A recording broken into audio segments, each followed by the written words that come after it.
This is Rob Turbot for Boxing Social in association with Brett Fred. Delighted to be joined by ZAB Super Judo. We're here in Las Vegas ahead of Deontay Wilder versus Tyson Fury 2. ZAB, how are you? Nice to see you looking so well. Oh yeah, man. I'm enjoying myself. Staying focused. How are you keeping? How are you enjoying life? I mean, I haven't seen you before. I haven't seen you on screen for a while. What have you been up to? What have you been keeping? Just enjoying life. Enjoying retired life right now. Doing my movie stuff, my acting stuff, and I don't know, just staying out the way, staying out of trouble. Staying out of trouble. That's good to hear, because not every fighter stays out of trouble after retirement. Talk to me about the acting stuff. Is that something that you've always wanted to do? Yeah, I'm acting right now, producing and directing, and it's a new career for me, but it's something that I will be a champion in too. How's it being back in Vegas surrounded by such a big fight? I mean, this is a huge fight. It's got that big fight feel the last 48 hours. Do you miss that part of boxing? Is that why you've come out for the weekend? I come out here, hang out, hang out with my son. It's his birthday, I'm little ZAB, and come to the fight. That the energy is the same. You know what I'm saying? It's the same as any other time.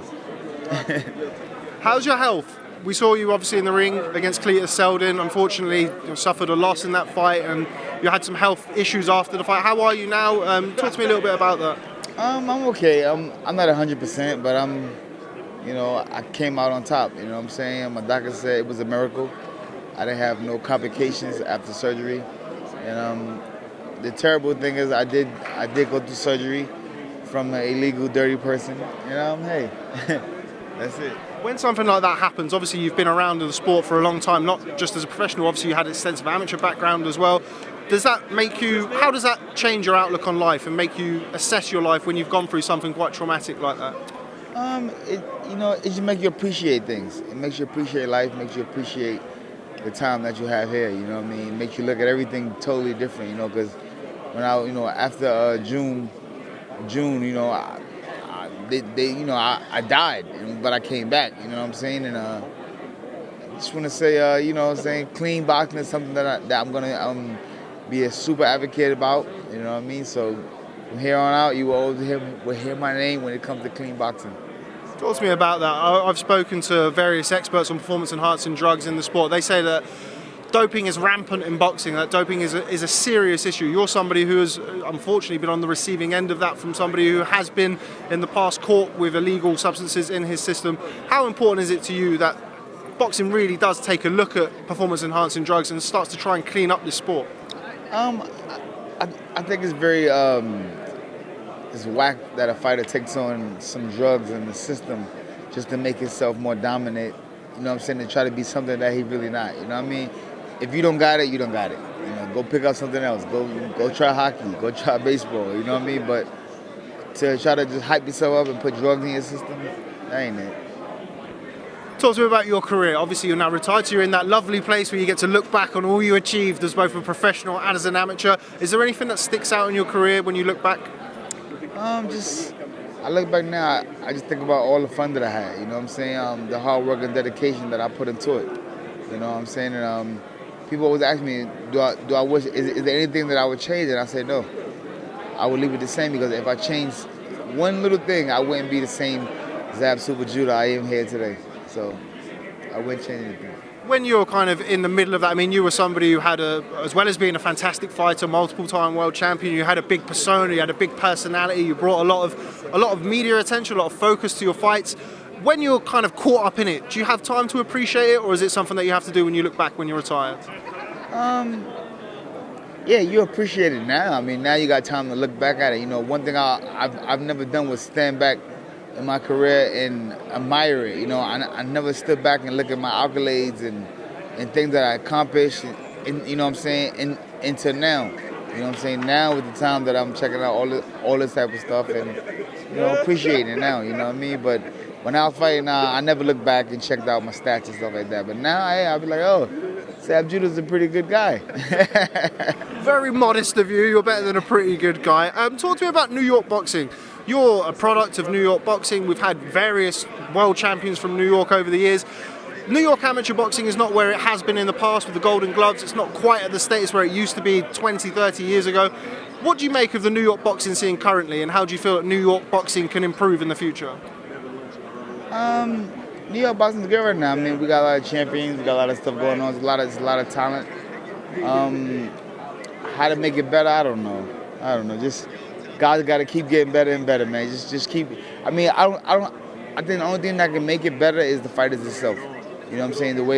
The kind of talent that you bring to the game is what makes who you are. You know what I mean? Now you've hung up your gloves and you're looking back at all of the accolades and what you achieved throughout your career, what advice would you give to young fighters coming up? How could they learn? What could they learn from ZAB Super Judo? I don't know what they could learn from watching, but I would tell them to take every fight serious, work hard, don't play with nobody. You know what I'm saying? Stay on top of your business, and just stay focused. That's it. Talk to me about this fight. As I mentioned, we're here, we're in Vegas. It's a big, big fight. We really got that big fight week vibe in the building. Deontay Wilder versus Tyson Fury. How do you see the fight going tomorrow night at the MGM Grand? I think Wilder gonna come back tomorrow night and show the world why he is Deontay Wilder. Bomb squad, he gonna come in there. I'm expecting an early knockout. What do you make of Tyson Fury's style? Obviously not a same style as you, but you were a slick fighter, back foot, angles, movement. Tyson Fury is somebody who switch hits. He's a big guy. He moves around the ring. Do you appreciate his style? Is it not for you? What do you make of Tyson Fury? No, I like Tyson Fury's style. You know, I'm a counter-puncher boxer, and I think this is good. But for the heavyweight division, I think Tyson Fury, if he was like a middleweight or something, that'd be good. But he a heavyweight, man. You banging with the big boys. And I think tomorrow night, Deontay Wilder gonna show him what heavyweight boxing is about. If Deontay does emerge victorious tomorrow night against Tyson Fury, does that solidify him as the best heavyweight in the world, in your opinion? Right now, yes. Right. You know, Anthony came back, Joshua came back and won the title and stuff like that. But he's still not like 100% the guy that, you know what I'm saying, that everybody's confident about right now. If Deontay Wilder goes in there tomorrow night and dusts this guy off and wash him up early, then yeah, he can be and will be known as one of the best, the best pound for pound heavyweight fighter in the world today. I wouldn't say pound for pound the greatest. No, I wouldn't say that yet. He's still got a ways to go for that too. Just before I let you go, we've spoken about all of the accolades that you had in your career and the wins and the titles that you had. I think it's a mark of a great fighter that sometimes people remember you for your performances in your losses as well. The fight that sticks out in many people's eyes is Floyd Mayweather. The issues that you gave Floyd earlier on in that fight, a lot of people revert back to that fight and continue to revert back to that fight right till the end of Floyd's career. Talk to me about that fight. What gave you the ability to really trouble Floyd in that fight and give him problems that we didn't see really throughout the end of his career? I don't know, just me being ZAB, just me doing what I do, me being who I am, you know, handling the business of how I handle it, you know what I'm saying? And I just went in there and just do what I do and be who I be. And, you know, that was a lot for Floyd, you know what I'm saying? He adjusted and done well with it. Disappointed that you didn't get the rematch? I know that was something that you called for a number of years after that.